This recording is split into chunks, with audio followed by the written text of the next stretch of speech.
Okay, ladies and gentlemen, hello and welcome to what might 10 be my seconds last to cast of the go. night, I think. Let me just quickly switch it over. We have got top 5 5 running up seconds. against Marilize Legajuana, and I think both of those are incredible names. Reserve Both time. teams being awesome guys and permit me to cast. Massive shout out to Cool GGs and of course the top 5 team. And so yeah, let's have a look at what we've got coming out of these Radiance pick. picks and bans. Nothing hugely surprising, really, I think. AA, Lycan, and Ember, all very high tier bands. Bristleback, not as high as he was a couple of patches ago. And actually, I think that's probably the big upset. Invoker is the other obvious ban at this stage in the metagame. He's picked up or banned pretty much every game. He's just so destructive, and especially because at the moment 10 there was a recent seconds to patch where it go. was an awful lot of Quaswex, Tornado, Radiance EMP, pick. Cold Snap kind of thing. You're getting more builds at the moment. You're getting Quas Exalt pushing builds. You're getting all kinds of things. So it's unsurprising that when the Bristleback was banned, Invoker was immediately picked up. I think it was so obvious that maybe Marilize Legajuana actually expected it and they have something in mind, because otherwise you just don't ban the Bristle instead of the Invoker. It just doesn't happen. And looks like Dyer's they are pick. setting up for some pretty powerful lanes, and lanes which look like they've got a bit of planning behind them. Dazzle is a tier 1 support to the hilt. Great on aggressive tri-lanes, great for just keeping people alive. Dyer's ban. And what's more, they're stacking the anti-armor strat. Weaver may pick up a Desolator, but either way his bugs reduce armor, Dazzle's ult Weave reduces armor, and it has obviously just struck me that we've got the whole Weave and Weaver thing, which is just amazing. Radiant team Let me just ban. quickly do a tweet, if you all don't mind. This won't take this will not take a second. Dyer Do do team do. ban. Do do do. And tweeted. There we go. So yeah, rounding up Radiant the team last ban. pair of picks with the Clockwork, who is a very, very powerful offlaner, great at setting up for team fights, great combinations with Invoker. Top 5 looking to ban out the Timbersaw and the Radiance Slark, pick. both very powerful heroes. It kind of proves that Weaver is a safe lane hero. You know, a lot of people play him in the off lane, especially in pubs.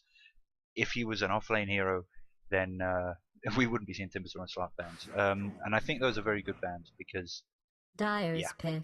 again, very high tier heroes. Timbersaw just so highly mobile. Combine that with a Weaver who's also incredibly mobile, and you would have a horrifically aggressive ganking team. And I'm wondering whether we're actually going to see some kind of tri-lane here with the Dazzle, Weaver, Shadow Demon coming up from Marilize Legajuana. Radiance pick. It's possible. I'm not certain, but it's possible. Top 5 picking up the Crystal Maiden. Unsurprising, they've got a lot of heroes in the pool already who like a lot of early game casting, and that mana buff is really, Dyer's really pick. helpful for that. The one thing that Marilize Legajuana were, of course, missing was some proper tank, someone to have the damage be focused on, so that Dazzle and Weaver and Shadow Demon don't just get absolutely murdered. And who better to draw attention to himself than Axe? He's going to be able to blink in and hopefully catch out the Invoker, the Crystal Maiden. He'll kind of be the immediate initiation for Marilize, as opposed to Clockwork, 10 fulfilling that role for seconds top to 5. go. Personally, 5 just looking seconds. at the heroes, I prefer Axe for that role. I think he's just devastating. But Clockwork works Radiance amazing ban. as part of a team. If you can get lots of cogs down, that's a massive, massive shutdown. Battery Assault is also great for chasing and getting damage in. And top 5 are building the kind of team that can really take advantage of that. Not a single hero on their team 10 so far doesn't have some seconds to kind of go. decent AoE. Clockwork, I'm counting Flare, that's probably the worst, 5 but then you've got seconds. Crystal Maiden's ult, Gyrocopter's ult, Invoker with a whole bunch of spells. Reserve time. It's going to be an interesting one. I'll say that. I'll say that. The Nyx gets banned Dyer's finally. ban. Now this, I have this thing about Nyx. He always or often gets banned or Radiance picked in the pick. first 4, and I don't think he deserves that. This I think he deserves. Dyer's And Nyx pick. would have rounded out top 5 very, very nicely. It's another stun. They do need another support. And it would have made the gyrocopter lane actually absolutely terrifying. You wouldn't know when the bomb was coming. You wouldn't know where the Nyx was. And if you see Crystal Maiden overexposed, she's probably just bait.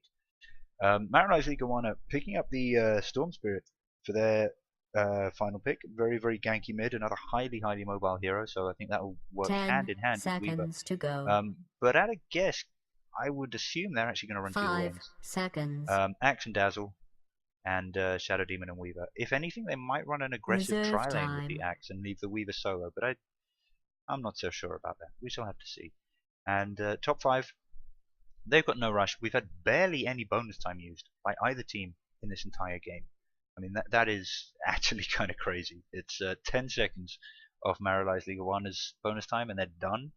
And now we've got top 5 with a minute and a half, and they're just working on their final pick.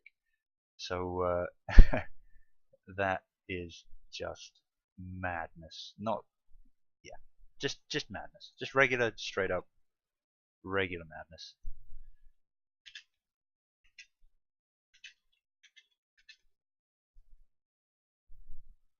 Oh, we're still waiting on this pick. It's taken quite a long time. They banned out the TA. I'm trying to think. I think the TA would actually have been a better pick than Storm Spirit. I find her scarier than Storm Spirit, except in very, very specific situations. And she's also a great counter to a lot of very specific mids. It's like Viper, Kunkka. Actually, no, sorry, I always get that wrong. Viper is great against TA. But any Tinker, for example, anybody with a lot of high damage nuke, which refraction can just allow you to ignore, is going to have trouble. Yeah, just for anybody who's tuning in on Twitch, I do just want to point out I am doing a 100 sub giveaway. That's in about 40 subs time, hopefully within the week. That's my kind of goal. So if you sub up now, you've got a pretty good chance of being rewarded with mythicals or rares or something like that. Details are all below, so have a look. I'm getting now. Okay, the final pick is out, and it's a Darkseer. Interesting. I kind of assumed that what we were looking at here was a Clockwork offlane, an Invoker mid, a gyro safe. Now, ooh, you could eyeball this, and one could say, and this is what I'm tempted to say, that they have 3 potential offlaners. What I think we're probably going to be seeing is Clockwork offlane, a Darkseer mid, and possibly an Invoker safe lane. Or a Clockwork support, possibly. It's going to be tricky. The thing about Darkseer is he can run a great mid if the enemy is very, very close. Short range or melee, ideally, because the Ion Shell just does so much damage. 10 seconds to go. That would leave. So yeah, then probably Invoker on the off lane, Gyrocopter safe lane, Clockwork running some kind of support role, which personally I don't like. Just cast another game, and while we were watching that one, we had a Clockwork who was running solo off lane, getting so many pauses, and he was by far my MVP of that match. He just made everything that happened, just like that. Yeah, we got the quick pause coming out over already, and let's get on with introducing the teams. We have Respect My Authoritar on the Darkseer, and I like that as a Darkseer name. Seems to work, and some decent items as well. We have got Shanks running down on the Clockwork, hoping that's a One Piece reference. If so, massive respect, buddy. We have, now this could be tricky, we have Gyrocopter, and I'm afraid that's where I'm going to have to leave it. We have Gyrocopter on Gyrocopter. We have Whatever on Crystal Maiden, and that is actually the name. I'm not just being in any way snide about that. And we have Dadadad on the Invoker, and I think I actually said that right, with the right number of ads and the right number of dads, which is just great. Smoke Gank coming out from Marilize Legajuana, whose team name is apparently just Weed. Subtlety apparently dissipating when it comes to actually designing HUD logos. We have Cruel GG's up on the Shadow Demon. We have Platypus on the Dazzle. We have Captain Kronk on the Weaver. We have Oathkeeper on the Storm Spirit. Time for we have everybody Alpha to die. on the Axe, and they are up here desperately searching for someone, but Respect My Authoritar is just happily hiding in the trees. Happily hiding. Now they want to try and catch someone out mid, but I'm not sure that top 5 actually have any knowledge of this. Perhaps they've actually researched their teams, researched their opponents. Who would have thought it? But they seem to be playing very carefully. Whatever, though, in real trouble gets. Wow, just probably he thought he was so safe doing that. That should have been the easiest ward in the world, but that's going to be first blood for Cruel GG's. Wow, aggressive ganking works, guys. That was so unfortunate. It wasn't even too aggressive. They just wisely chosen to wait right there. Shadow Demon was a perfect person to use in gank attempt, just able to disrupt, then they can catch up and then just nuke down. And let's actually have a look at the lanes, because it seems I was kind of wrong, basically. I'm not going to beat around the bush, I was wrong. Darkseer running the solo safe lane up against the Weaver. That's actually, I think, a matchup that is going to go fairly even, but Weaver's going to struggle more than normal. More than he normally would against a solo anyway. On mid, we've got Invoker against Storm Spirit, fairly standard mid. I'm going to leave that for now. I'll get back to it later because there's action going on bottom. Gyrocopter popping his flat cannon, trying to get the damage on, but it looks like Cruel GG's. I'm burning up. He got first blood. He's just helped get a second one. Gets picked off, and now his whole team possibly in trouble. Platypus does not have Shallow Grave. That would be really useful right now, bro. Shanks needs to get out of here. I don't know why he's trying to. I mean, I get it, you know, you can use Battery Assault and you can mess things up a little bit, but yeah, he hung around.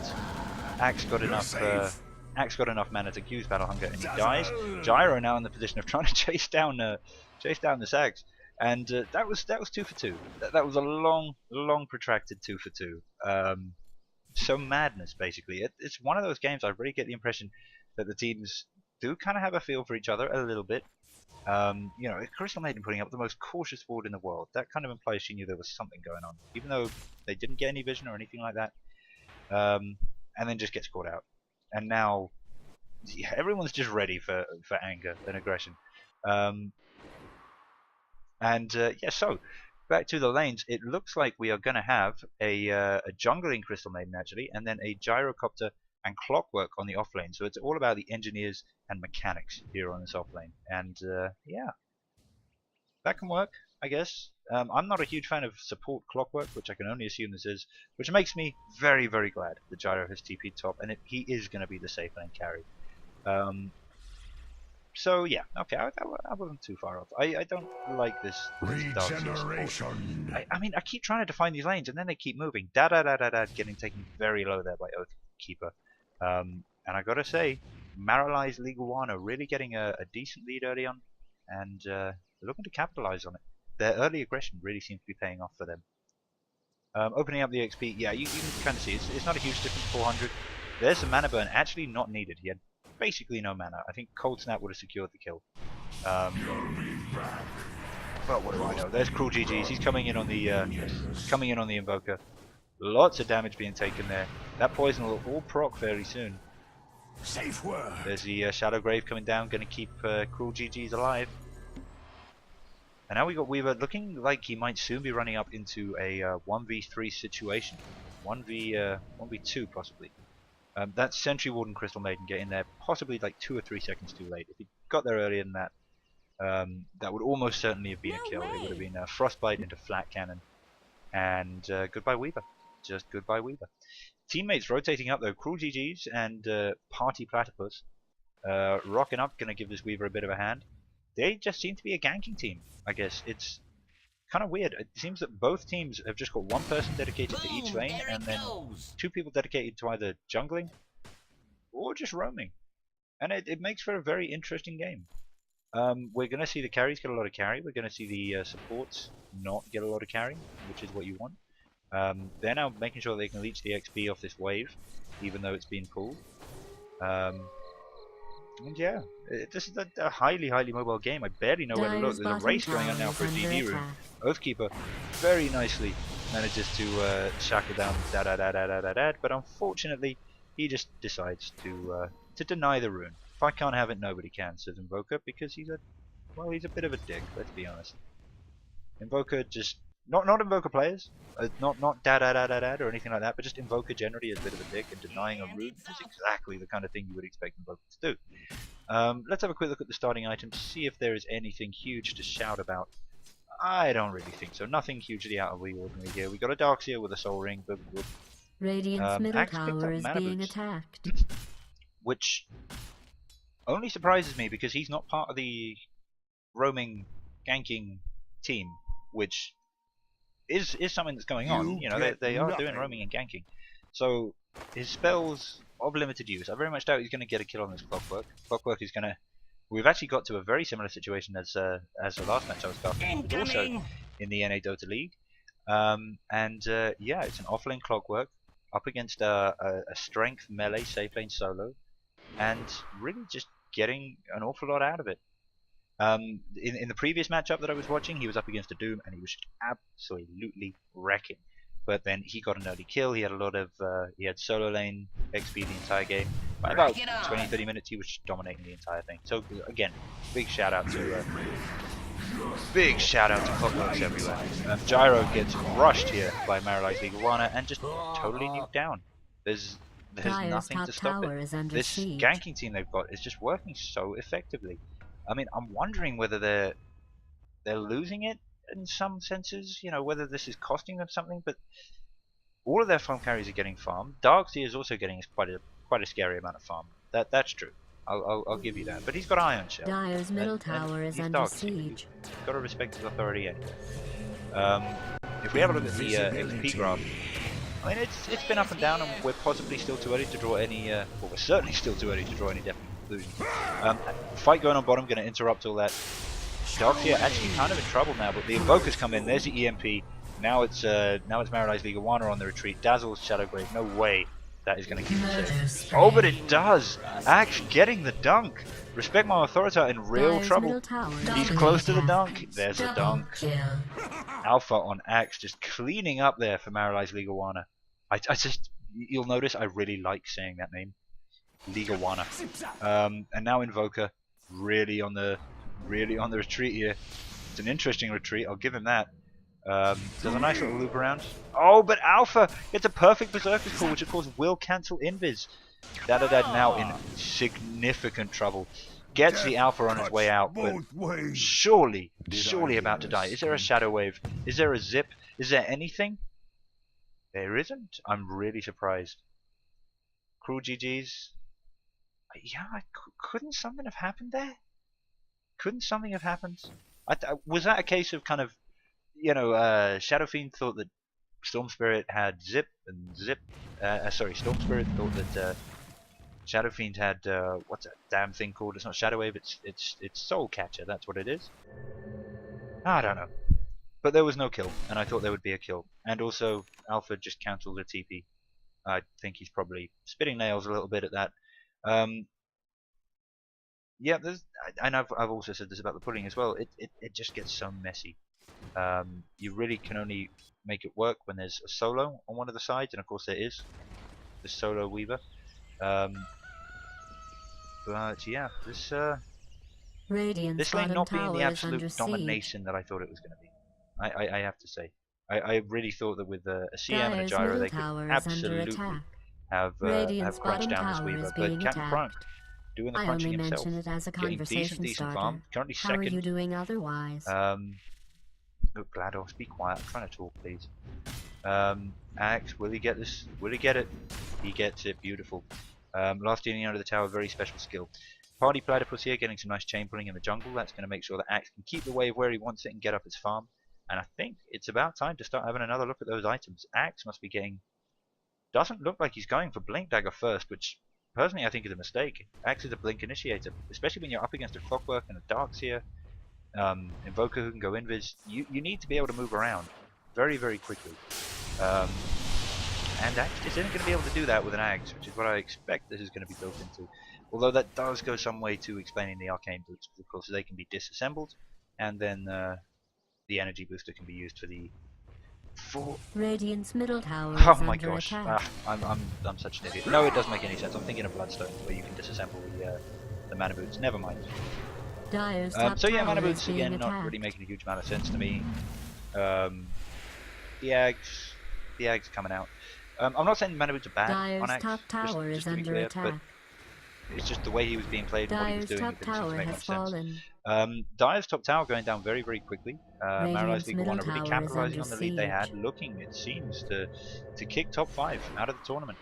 And top 5, of course, being in the Premier Division of the JDL1, a highly ranked team.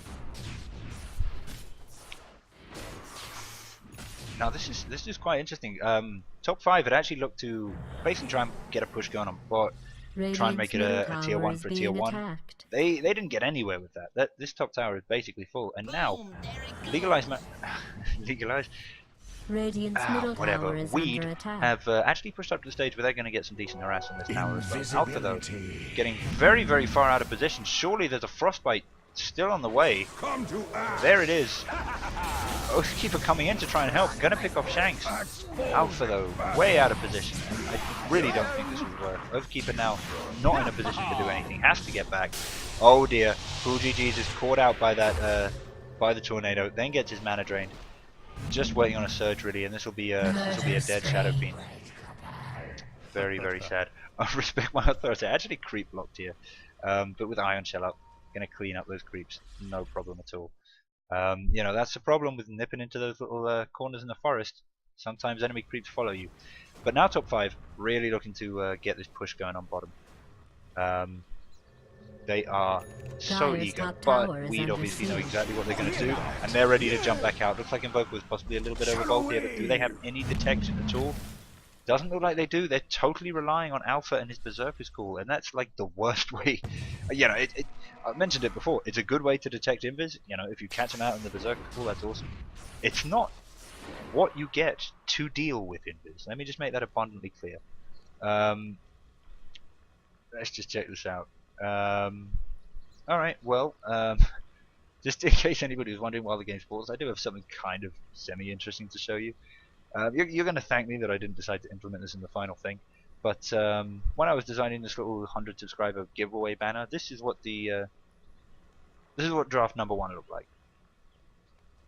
Aren't you glad I didn't do that? It didn't even take that long. I did it, and I was like, wow. That needs to be destroyed. But then I thought I'd leave it up just as a kind of, well, yeah. Sometimes I use paint. Laugh at me. Isn't it ridiculous? Massive, massive pings coming out here from a very, very angry Clockwork. I have no idea what they mean though. I think the point could be, you know, there's nobody farming top. There's absolutely nobody farming top. And I don't really think that's wise. They're not really in the best position to go on bottom. Invoker looking very, very low and all the way over here. He's got 2 charges on his 1, but that's not going to make a huge difference there. And then we've got CM and Darks here, looking to rush in. And they're going to be rushing in on an Axe, a Storm Spirit, and a Dazzle. I mean, that's just not going to happen. It's a point that Seth made. I was casting with him recently. You know, you can't run a tri-lane against certain heroes. And I think the same applies here in terms of you can't do a 3-person gank against 3 heroes when there are certain heroes in that group. Axe is one of the ones who's going to make it incredibly difficult. Dazzle is going to be one of the ones who makes it incredibly difficult. Storm Spirit, generally tricky to gank. Not one of those default ones, but coupled with the other 2, he's a DPS, man. It's going to be tricky. It's going to be really hard. I'm just going to double check I took away that horrible rainbow banner. Yeah, I did. Okay, good. Would really, really hate for that to be up for the rest of the cast, and I'm sure everybody else would as well. And actually, just a quick little point I want to throw out here. Okay, we've got confirmation. They'll be back in very shortly. Just want to point out, this is the 3rd game in this round of the Thursday Evening Cup that I've cast. Not a single even attempt or sniff or glance at Roshan. Not even one. And now we've got the G call. Cruel GG back in. And let's see what happens here, because I really don't think top 5 can push here. Nope, they're choosing not to. Dazzle seeming to have a 6th sense, knowing that Invoker was there. Obviously, the slowing down when you walk is going to help that out a little bit. But yeah, I'm not sure what the strategy is here. While Weaver, on the other hand, for the Weed team, is just getting more and more farm up top. Let's have a quick look at where he is on his items. He's got Midas. This is a hard farming Weaver. This is going to be a late game carry Weaver. I got to wonder now whether he's going to go for the coming in for a kill. Cruel GG's in real trouble. Weaver though doesn't have the mana to clean up. That is so frustrating. Shanks pops a TP. He's going to be looking to get out as soon as he can. Invoker now really just running around. I mean, like, I get it. You could be doing pickoffs, but and I'm not saying it's bad to run around behind enemy lines looking for pickoffs, but like, organize it with your team. And I don't feel like top 5's organization has been completely on the ball at the moment, shall we say. Illusion. And also Invoker just not getting the farm now. Whatever, doing a nice nice bit of ancient stacking here for the gyro. He's going to really appreciate that. And he has gone top to farm up the lane and just limit that Weaver a little bit. But what I think they really need to do is gank this Weaver with a Hand of Midas. He's going to be... I doubt personally that he'll choose to go to for Lincoln's now. He might go for BKB. He might just go straight into damage items. But they need to shut him down. They can't just ignore him. Especially if it means that Gyro can only nip up there and farm when Weaver isn't there, which is effectively what's happening. He TP'd to mid. They got confirmation that he wasn't in top lane, and Gyro could go top. Easy as, but that's not going to win the game. Dire's bottom tower is being attacked. Basically, you know, the ancient stack is going to make sure Gyro gets a decent amount of farm, but not enough. Especially when Oathkeeper coming in here looking to get the kill, gets it. Now in quite a bit of trouble himself, needs to avoid the hook shot. Unfortunately doesn't. Manages to zip out of the cogs though. And now Captain Crump has come in. He wants to help out, but cannot stay anywhere near an EMP. No mana on Weaver means dead. Dire has So yeah, he pretty much had to retreat there. Storm Spirit does go down. It was a very bold gank though. It was a mid in exchange for the heavy carry, and I gotta say I think that's worth it. Dire's if Weaver had bottom died, tower is under attack. that would just have been atrocious. That would have been massive pushing coming out from top 5 almost immediately. Dire's bottom And 15 tower minutes has been into the game, destroyed. let's have a look at this XP graph. XP's been all over the place. But after that big lead from Weed, top 5 actually have pulled it back quite nicely. Looking at the gold, I was going to say I expect this to still be in favour of Weed. Early leads in gold often translate into more early leads in gold. And as I said, Weaver has been free farming quite happily up top for most of the game. He's doing so now. This is Mr. Weaver free farm. Alpha getting some jungle XP in a group of 4. Yeah, let's all go together and get the jungle. No, obviously that's not what they're doing. They're doing a smoke gank. Do it with flair. Clockwork pops out of flare. Ends up that he's the one to run into this huge gank. He's got Invoker there to back him up though. And actually, with the cogs and the tornado, they've got Dazzle down already, and they're looking to go on Alpha. I think about all Alpha can really hope for here, and he's not going to get it, is to deny himself to Roshan. The cooldown was a little bit wasted, but that was game changing. Let's have a quick look at that XP graph. We looked at it a second ago, and now suddenly massive drop. Huge XP gain there for top 5. And I think the first time I've really felt that they had control of any situation in this game, but also the first 3-man wipe. So a good time to seize control. And it was totally off the cuff as well. You know, they interrupted an attempted smoke gank, and if you watched, Clockwork popped his cogs and then immediately retreated. They were defensive cogs. And then he realized that Invoker was there. They could go in and they cleaned up. Now Oathkeeper looking to get some revenge on Invoker. Unfortunately, out of mana, now frostbitten, and that was almost insulting. The ease with which top 5 just kind of rocked in. There were no big abilities called down. It was just, yep, you're dead. We relax, we accept these things, we move on. Yeah, much sad. Let's have a look at the kills, deaths, assists. Invoker, this is tricky. I suppose the advantage to not being a lane getting the XP is that you can't be ganked in lane. Oh, Shanks almost gets a beautiful hook. I actually think I thought for a second that he had that there. The stun's going to drop in as well. Seems like top 5 aren't sure whether they want to go, and they're going to back out, which I think was wise. Dazzle now picking up a Hand of Midas, so actually giving Weed a decent ability to last into late game, but they are running up against a Gyro, and that's never easy. Gyro forsaking the Hand of Midas himself. Not sure whether that was wise. They certainly need to finish this quickly, and it's interesting. They were in charge of the early game. Top 5 were really struggling in early game. Weed definitely in charge. But top 5 need this to get to late game, and they need to be able to win late game. Normally if you lose early game, that's going to make it very difficult, but they've done a great job of coming back into mid, and there's still this massive stack waiting for Gyrocopter. I mean, I'm just looking at that. That must be 6 or something, and a big fight going on top as well. And sorry, I missed the Darkseer going down, but here's a cooldown. It does now look like Gyro is just cleaning house. Shadow Demon is down, Darkseer is down, Crystal Maiden also down. Fortunately though, Black Cannon has been used, and there's not an awful lot less to do. With the Storm Spirit and the Axe both still alive, Shanks going for the Axe kill, Oathkeeper going for the Invoker. I think either team needs to team up as 2 and kill something. Although we did have a DC in the middle of all of that as well. I expect once the death cooldown goes, we'll hopefully see a pause. Over here. There we go. I was on the verge of actually making a comment there because I don't think it was noticed in all the confusion.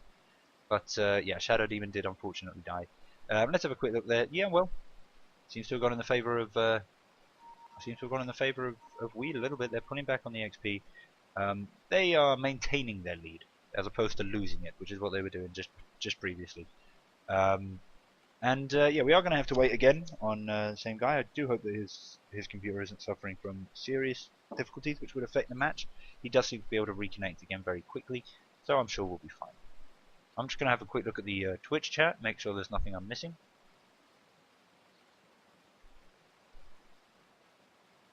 Nope, nothing huge. If anybody wants to let me know about anything, whether it's quality of the audio or the video, or something I missed, or something I got wrong, or something I got right, that would be that would be a first. Please do leave a comment. I'm very, very interested. And of course, for anybody who's tuned in since the last time I mentioned it, 100 subscriber giveaway coming up soon. Check the box below for details.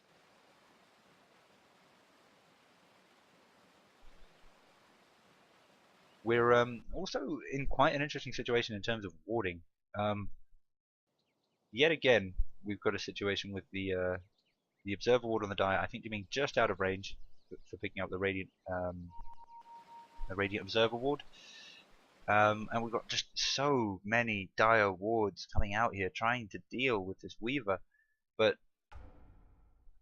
where's Weavy at? Weavy, 1 kill, 0 deaths. I mean, this is what I mean. He's going to be terrifying. Looks like he is building up to a Lincoln Sphere. Definitely not a bad item. I wasn't 100% certain he would go for it, but certainly not a bad choice. And I'm to be honest expecting that he's going to go Deso after that. And the damage amp once Dazzle gets a weave off is going to be huge. What else have we got that can reduce armor? I'm not too sure. I'm not sure they've got anything else that reduces armor, but I mean that's kind of enough. Let's be honest. And yeah, this pause may be taking a little bit longer, but I'm sure we will be back in very, very shortly. Just looking around. Captain Crunch there, sitting on as we were saying, working up towards his Lincoln Sphere. Cool GG's. Looks like he's been doing the support role, and somebody has to, but that's got to hurt. He's also died 5 times. I am kind of worried that last fight was influenced by his disconnect, because I didn't notice exactly when it happened, but I'm pretty sure it happened mid-fight, or very, very shortly after his death. But he's got no hard feelings, and we're back in the game. TP coming out top there just to try and halt some of the aggression that's coming out from top 5. We're at the stage now where, you know, a lot of people say, oh, but we're behind on towers. It means nothing. Tier 1 towers are actually kind of easy to get. Once you get over the bump of the enemy having that big boost in gold, the game is just waiting for you to go and get it as well. Like, top 5 at pretty much any time could go in and take a top tower. They're really just waiting on a few things. Gyro might want to farm up this first. But so long as the enemy getting the tower doesn't result in them immediately picking up enough gold to just crush you, Boom, no biggie. No biggie. It's just a tier 1. In my humble opinion, anyway. Lots of abilities being thrown across the river as Weed looks to move up and take this last tier 1. That would be a decent little gold injection, help probably actually finish off the Lincoln Sphere for Weaver. He, in my opinion, should I was going to say, Midas one of these creeps immediately and get that Lincoln Sphere finished, because otherwise you're going to be in a fight and you're going to lose gold, and that would just be so sad given how close he was. Dark light. Also, like something I think is occasionally underrated. It's kind of small, but when you've got lots of Midases on one team, you can do horrible things to the enemy creep top tower is under siege. if they're both off cooldown at the same time. It's not something we really attack. saw there. It doesn't make a huge difference to the game. But I do love the idea that if you had a team where everyone had a Midas, you could just walk up to a tower and just eliminate an entire early game creep wave. Just boom, boom, boom, boom, boom. Looks like the Weed are going to be looking to push top here, and they will be going in 4-on-3. Although Darkseer very, very close, and of course having Surge, and looks like he's going to be heading in as we speak. Actually, not going to wait on the high ground trying to get any kind of ambush, just poking his nose in, making his presence felt. Weed though decide to call it off. They can tell that there's going to be a good defense, and actually both teams kind of separating out. Invoker looks like he kind of wants to go for the Storm Spirit, but he must have got spotted out there. Creep's taking pot shots at him. Storm Spirit knows, but he's wow. Invoker just absolutely crushing that Storm Spirit. Respect my Authorita again. Wonderful name. Coming in and helping with the cleanup, but I don't even think that was necessary. Yeah, I gotta say, I think Weed are kind of losing their control on this game. They had a beautiful early game, but now, I mean, Gyro's only just started farming up his ancient stack. That's gonna pretty much secure him a BKB. Just straight off the bat. Weaver now really wants to take out this Gyro, but eating a flat cannon and a cooldown to the face just could not do anything. Gyro was so low. But I gotta say, massive props out there to Gyro for just knowing that it doesn't matter. I'm really low, but don't panic. This is a fight I can win. Crystal Maiden, just farm in the jungle like a boss. I'm not a fan of this, to be honest. I'm really not. If you're gonna do it, then chain pull over here, especially when you've got all this wonderful ward coverage up to keep you safe. Just because then, at the very least, you're also denying the enemy XP, or keeping the wave somewhere where your carry can farm the lane.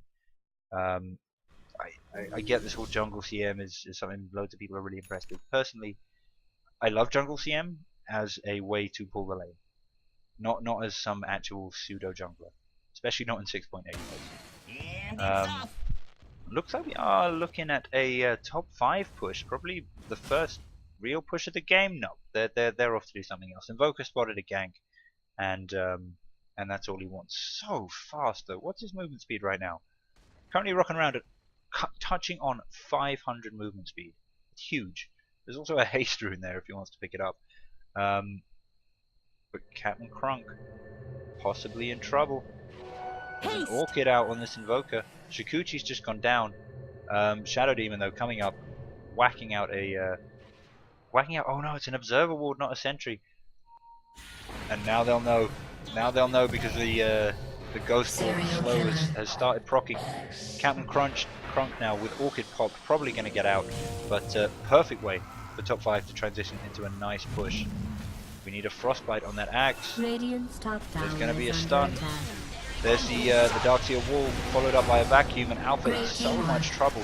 Top 5 now doing a beautiful job of taking 1 kill, turning into 2, 3, 4. Captain Crunk still able to get out. Orchid will be off cooldown in 12 seconds, so he needs to be out of here when that happens. There's no way he's going to get an eye on this tower. There's no way he's going to be able to kill him. He needs to be outie. Axe picking up the Bloodstone, I like that. It wasn't an Axe pickup. I'm glad about that. Bloodstone makes a little bit more sense. Yeah, it does mean that what I was saying about him disassembling the match at least was true. Captain Crunk doing a wonderful job getting a sneaky tower destruction there. Absolutely love that kind of play. And now going to run up into whatever and respect my Authority. If he chooses to go on whatever though, he's going to possibly be in real trouble. Chooses to time lapse there, ends up running back into most of the top 5 team. Now with Shikuchi, oh, and a beautiful Cogs, follow it up from the vacuum. That is going to be what secures him the Crunk kill. I mean, the cooldown got the kill, but wow, that vacuum into Cogs is absolutely beautiful. Beautiful teamwork there from Darkseer and Clockwork. And Alpha now in real trouble, and there's going to be enough with the hook shot in. This is really high level play now coming out. Just we're seeing proper glimpses of just real artistry now. Wow, this is good. Not a team I would immediately look at and say, oh yeah, they won't have any problems with the Weaver. I mean, CM's good at it. Clockwork's fairly good at it. None of them are bad at it. Certainly a good team for dealing with a sneaky little bastard like Weaver. But none of the ones that are my general go-tos, and they're doing it perfectly. You know, Clockwork, it's hard to land the cogs when you're dealing with Shikuchi. Oh, but the Oathkeeper, the Orchids come out again, taking amplified damage. Just soaking up the XP. Then he's doing a great job. Has he died yet? Nope. 11 for 0. Ridiculous level of skill. I mean that's very well played. They are. I gotta say the Weeds definitely have the tower advantage. As I said, two left on their tier 1s. I'm wondering why top 5 aren't just grouping up and murdering them. The ancient stack is done. That's Gyro picking up them as they respawn at the moment. And there's just gold just sitting there, right where you can go pick it up. Double damage. Yeah, I mean this Weaver, they normally I would say yeah they're doing great. They're ahead. They can afford to farm if they want, but that is kind of how leads are occasionally grown. Good initiation there from Clockwork. Manages to pick up on the axe. They're going to finish off UGG basically just as an afterthought while they're waiting for disruption to wear off. But it is going to give Alpha enough time to escape down the high ground. So a Shadow Demon kill in exchange for a full rotation for both teams is a win for top 5. And they're getting down the wards here. So I am expecting they want to push. Nice position on their sentry ward there. Going to pick up a lot of the obvious ward placements on both sides of the river. I gotta say, I don't think this initiation is as good as the previous one, but it looks like it'll be enough. Gyro getting low, but as BKB popped, no damage items up on Weaver yet, so he's fairly safe. Looks like with a buyback from Axe, though, we are going to be able to defend their tier 2, their tier 1, which is a very, very, very low. There's an interesting aggressive ward coming out here from Dire. I like it. It's an aggressive ward. It's a playmaking ward. It gives you some vision of the lane that you're trying to push against. But better places, I think, like smack in the middle of the lane, up on the high ground somewhere. I'm just not sure. Or even just kind of a little bit over to the side, so it got view down more lanes of vision. I don't know what you'd call that. And it looks like both teams kind of just chilling out now. I've got to say the XP and the gold gain. Okay, XP 15,000 in favor of top 5. Gold, wow, 5,000. I mean, this is just huge, and it's often the downside you see with teams which try and really do a lot of ganking early game. They just don't have the XP later on, because you've got to be getting constant kills in order for that to pay off, because otherwise you're just losing out on the lane XP. That Storm Spirit, that gank on Storm Spirit fails unfortunately, as Storm Spirit has a haste rune, so even silenced, he's got a sneaky way to get away. Clockwork now picking up the gem. That's going to make Weaver have to really be careful, and it's the right time to be picking it up, as Deso will be coming out shortly. Invoker spots out Party Platypus, drops down the EMP, but the disruption is going to make sure that Party Platypus does not lose any mana and survives. Cruel GG's, reaping the benefits of that disruption as he gets shallow graved by Party Platypus, and that's actually Invoker going down for 72 seconds. Great fight there. But now, unfortunately, the rest of the top 5 teams caught up. BKB popped by Gyro, actually possibly a little bit early, but they might have a chance on the Weaver kill here if they can get there quickly enough, which I don't think they can. Unfortunately, though, for Weed, they are going to have to look at retreating around about now, and at the very least, there's going to be an awful lot of damage here put onto this tier 2 tower. And this in a game where they have kind of been relying on being able to get around the map, control the lanes. I'm not saying they've been doing it well recently, but that's what they need to be doing if they want to win. Oathkeeper now, just moving up, looking for something to pick off. But top 5, I think they know that when this game goes passive, they win, because be it skill or heroes or anything else, they are farming and gaining XP much better than Weed are, with really good reliability as well. We got whatever here again. This will be a triple stack waiting for Gyro, so long as Shanks here doesn't mess it up. Not messed up. Good job, boy. I'm wondering if Gyro is actually going to pick up, wait for that TP to get off cooldown and then drop straight down there. But it's interesting. We're seeing two-handed Midas running up against just a Gyrocopter who is getting the full attention of his team in terms of they're making every effort to get him farm. And he's by far out farming. Let's have a quick look at the at the net worth here. He's 12,000. Okay, Weaver not that far behind actually on 12,000 himself. But Weaver with a hand of Midas, and Gyro really just being able to rock around with quite dangerous items there. We got Helm of the Dominator, we got Phase Boots, and now Captain Crunk getting caught out in the vacuum in real trouble here. Gets a nice time lapse. He's going to need to get out though, and unfortunately there is a gem, and goes down.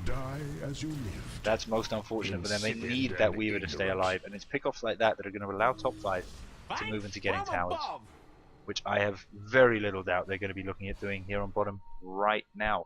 I got to say, I don't think this is the time for Wheat to be dewarding.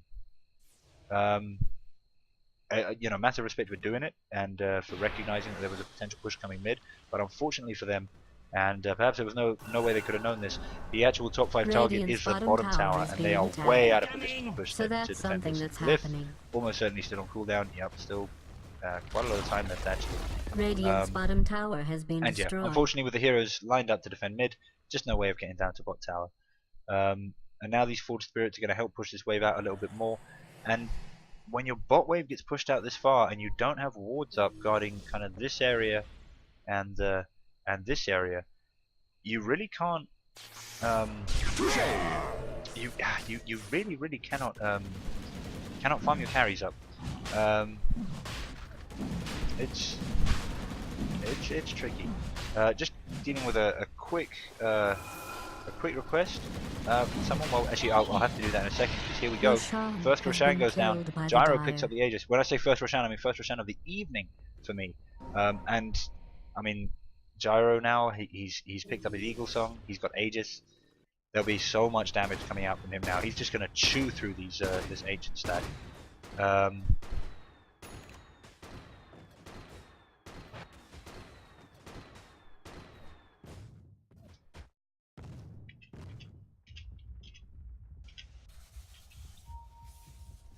And now, sorry, I was doing a little bit of something there, but now there's a big initiation on Gyro, who's cooled down, he's cooled down, unfortunately in totally the wrong place. BKB isn't going to help there either. Alpha now looking to get into contact with this Invoker, but unfortunately with the Aegis pop, Gyro is able to get out quite safely. They are definitely chasing down this Invoker though, and that was a brilliant way for Wheat to come back after that Roshan kill. Absolutely brilliant. They just rush in and just time it exactly right. There's a kind of period immediately after Roshan has gone down where a lot of teams will just rush in even when Roshan has already died or has been confirmed at being incredibly low. And that's not the way you do it, because if you do that, you're just going to run into the entire team plus Aegis. What you want to do is wait 30-45 seconds where someone's probably gone off to farm the Ancients and somebody else is probably going off to deal with the top lane that's been pushing out or something, and that's the time you strike. And you can suddenly get 2 kills, and 2 kills is better than Aegis. Dire's middle tower You know, is under siege. Generally. And Clockwork and Invoker, they're definitely 2 good kills, and they're going to get a tier 2 for it as well. And actually, massive initiation here by Oathkeeper. I don't think the best plan in the book, mate. Gets absolutely crushed, and as his team comes in to save him, they run into cooldown, they run into wall. And if Weaver goes down here, and there's the silence which says he will, this will be a team wipe. Oh, guys, I hate to put this all on one guy's head, but if I had to say it was someone, I think that was Storm Spirit. He thought he could get a pick off there, but too many top 5 heroes to really make it anywhere near a good idea. Weaver gets caught out there with the magic bomb, of course, tracking invisible units despite the fact that it doesn't reveal them, which doesn't make any sense, a bit like Spirit Raker's charge. You're just like, what? Well, can you see him or not, bro? Can you see him or not? And okay, it's heat seeking, I get it, but if it's heat seeking, then it can show up on the bloody map. And now we're seeing top 5 looking to get the tier 2 revenge. With bot already down, this is going to put them in a great position. If they can turn this now into just steady pickoffs, then they've won the game. And it looks like that's what they're going to do. Cruel GG's goes down. Wow, Cruel GG's goes down. So does Alpha. I mean, this is kind of huge. Radiant's middle tower has been destroyed. There was no need for the Wheat players to be anywhere off their high ground there, in my opinion. Which is often wrong. I will admit that. But the tier 2 was going Radiant down. has They weren't going to be able to do fortified its anything about that, and structures. now they're dead while Storm Spirit and Radiant's Dazzle are middle trying to tower defend is again. under siege. 2 on 5. It could have been 4 on 5, which is much more feasible. And when one side has a high ground Radiant's middle advantage. tower is under attack. Yeah. Radiant's middle tower has been But this destroyed. gyro, just I don't see him dying really anytime hugely soon. You know, we'd have done a great job of proving that they can rush in and they can get these pickoffs, but now the top 5 have kind of properly translated into, yeah, we're just gonna team up and murder you. There's not much that can be done. The Cogs comes in, all it manages to do is bait out some Storm Spirit and Weaver ultimates. Is that enough? Beautiful vacuum there pulls the entire Weave team into the cooldown and through the wall. I said before, you know, top 5 have really been impressing me this game, just with their coordination. They're using their moves together beautifully, and that's what won them the game, even though they lost early game. In my opinion, they big wins going down to Weed in terms of kills. But when you get vacuum into cogs, into wall, into cooldown all at the same time, yeah, that's huge. And of course, cogs draining mana as well if you get too close to them. That was just amazing. Really well played from these guys. Anybody watching on Twitch, I hope you enjoyed. I've got a 100 sub giveaway coming up, so please sub up. Tell your friends, get them to sub up as well. I don't mind if you leave after I do the giveaway. Hopefully by then I'll have convinced you that I'm good enough to keep following, and if not, then by all means, I respect your opinions. Big shout out to my friends at the Wave who've also been covering the text thing. Their details are below. And for anybody else, just have a good game, have fun, well played, and well played to let me get this, Marilize Legajuana and aka Weed, and well played to top 5 as well.